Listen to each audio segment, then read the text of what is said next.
Oke, kita mau ngobrol-ngobrol pagi ini, pemirsa itu tentang masyarakat adat dan penguatan yang kita harapkan pada masyarakat adat. Ini dua narasumber kita ini orang yang sudah lama bergelut di isu masyarakat adat dan sangat paham sekali masyarakat adat baik di Indonesia maupun di Papua. Jadi saya punya pertanyaan pertama itu.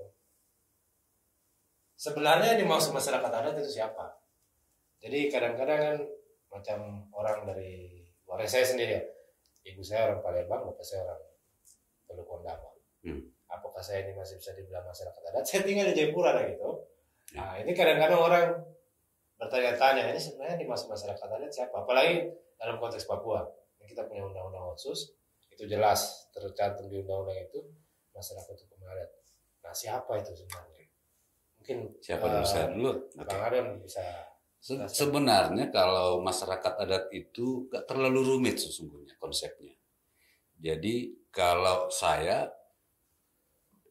dengan orang-orang lain memiliki identitas budaya, ada rasa perasaan bahwa saya memiliki identitas budaya yang sama dengan sekelompok orang. Dan identitas budaya itu sebenarnya secara turun-temurun, secara menyejarah, dia sudah hadir di satu geografis tertentu. Jadi misalnya ini ya, tadi Wondama, ya, suku apa? Wamesa. Wamesa. Suku Wamesa itu pastilah suku yang sudah diketahui oleh orang lain punya wilayah di Wondama. Gak mungkin dari tempat lain. Tapi kalau saya balik sana sekarang, artinya kalau kamu masih terikat dengan hak dan kewajiban dengan suku itu, kamu punya hak, kalau di dalam instrumen HAM internasional disebut the right to self-identification. Hak untuk mengidentifikasi diri sebagai bagian dari masyarakat adat. Jadi sebenarnya yang menentukan masyarakat adat atau bukan justru Bung Victor. Bung Victor masih merasa masyarakat adat atau bukan? Ya, kalau saya masih merasa. Dan diakui oleh suku di Wondama nggak? Nah, itu problemnya. Apakah mereka mengakui saya atau artinya tidak? Tanya mereka. Jadi kalau mereka mengakui, sebenarnya itu sudah masyarakat adat. Ya, jadi masyarakat adat itu sederhana. Pertama, kita mengaku dulu sebagai masyarakat adat, mengidentifikasi diri dulu sebagai masyarakat adat karena punya budaya yang sama, perasaan identitas bersama, dan punya wilayah hidup yang sudah menyejarah historik. Ya. Dan kemudian diakui oleh orang lain. Jadi, misalnya kalau untuk Papua sangat gampang. Ya. Summer Institute of Linguistics kan sudah bikin peta bahasa. Ya. Jadi, peta itu sudah menunjukkan bahwa di Papua itu ada hampir 300 kelompok masyarakat adat. Ya. Yang punya identitas budaya dan punya wilayah tertentu menjadi wilayah leluhur mereka. Oke. Jadi sederhana tuh? Ya sederhana. Iya. Tapi kalau dalam konteks ekonomi khusus sendiri. Jadi saya kemarin malam dialog di TPRI ada masyarakat Jayapura juga menanyakan, saya kembali ke kampung ini, saya diakui atau tidak karena ini terlalu lama di luar. Ya. Seperti saya ini sudah. Ya, jadi pertanyaan ini banyak orang.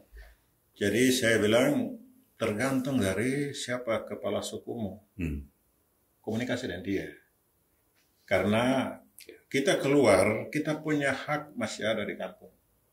Siapapun kita, karena kita menyandang marga. Iya. Itu tidak bisa lepas. Kami di Sentani, saya meskipun keluar misalnya jauh kemana, nama saya tercatat rapi di dalam sistem itu. Gitu, karena dia melekat dengan tanah. Jadi satu kampung dengan 5 suku, kepala suku itu melekat dengan tanah, lahannya. Dan itu tidak bisa lepas. Siapapun turun-temurun, itu dia hidup di situ. Jadi makanya Sentani itu satu komunitas masyarakat adat. Satu masyarakat hukum adat. Tetapi di dalamnya adalah kampung-kampung adat juga, ada sistemnya, ada keondoafiannya, dan itu Itu yang sekarang dalam misalnya tadi pertanyaannya dalam konteks otonomi khusus. Nah ini yang kita harus pastikan datanya seperti apa. Ini yang Perdasus sudah memerintahkan, tapi kita tidak pernah melakukan itu. Kenapa? Ya, kalau saya di Jayapura kemarin sementara kami sedang lakukan dan hampir semua dipastikan sudah pemetaan sudah jalan, sudah dalam tahun ini kita rampungkan. Dan kami punya perda juga tentang masyarakat hukum adat di Jayapura ini ada di mana saja, namanya apa, batas-batasnya, marganya apa, dan seterusnya. Nanti langkah selanjutnya itu kampung-kampung kita mantapkan lagi dalam satu komunitas, satu wilayah adat itu. Kalau itu tidak ada, kita mau bicara tentang orang asli Papua, tentang masyarakat adat, orang tanya mana? Victor Mambor itu di mana kampungnya? Kasih contoh saya. Artinya, ya, kalau saya sudah dipatahkan, jadi itu tidak bisa lari kemana-mana. Nah memang pemetaan ini sangat penting memastikan, karena itu amanat Undang-Undang Otsus dan Undang-Undang Desa. Oke, jadi kalau kita bicara masyarakat adat itu tidak terlepas dari masyarakat hukum adat tadi ya. Itu kan saya juga baca jelas ada di Undang-Undang Otsus. Pertanyaan saya kemudian, apakah beda masyarakat hukum adat dan masyarakat adat itu sendiri? Sebenarnya tergantung melihatnya. Pertama misalnya kan masyarakat hukum adat itu juga sudah menegaskan itu bahwa mereka punya hukum adat ya di suatu wilayah tertentu. Ini bukan soal apa legal standing ya? Ya bukan. Ini soal pengertiannya dulu gitu ya. Nah persoalannya itu masyarakat adat diterima secara umum. Jadi itu kan istilah hukum. Kalau masyarakat hukum adat itu sebenarnya diadopsi dari konstruksi hukum yang dilakukan oleh para ahli Belanda pada waktu itu. Ya, bahwa masyarakat adat itu sudah punya hukumnya sendiri.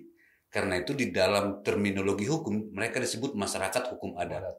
Dalam terminologi sosiologis, dalam kehidupan sehari-hari disebut masyarakat adat. Karena masyarakat adat itu bukan hanya punya hukum. Dia juga punya sistem budaya, sistem ekonomi, sistem politik. Ya, jadi masyarakat adat dengan masyarakat hukum adat itu justru nggak usah dipertentangkan. Itu hanya masalah pada zaman itu. Ya, para ahli hukum dari Leiden, ya masih zaman Belanda berarti. Masih itu istilah masyarakat hukum adat. Karena itu kita bilang pada masa itu sudah benar. Tapi kalau zaman sekarang, kalau kita hanya pakai masyarakat hukum adat kurang lengkap. Karena masyarakat hukum adat itu juga masyarakat politik, juga masyarakat ekonomi, juga masyarakat budaya, kira-kira begitu. Jadi sekarang orang mempertentangkannya, sebenarnya nggak perlu dipertentangkan. Itu kan hanya masalah zaman untuk melihat satu kelompok masyarakat subjeknya sama saja, gitu ya. Oke, baik, Bung Ablan dan Pak Bupati, kita break sebentar. Ya.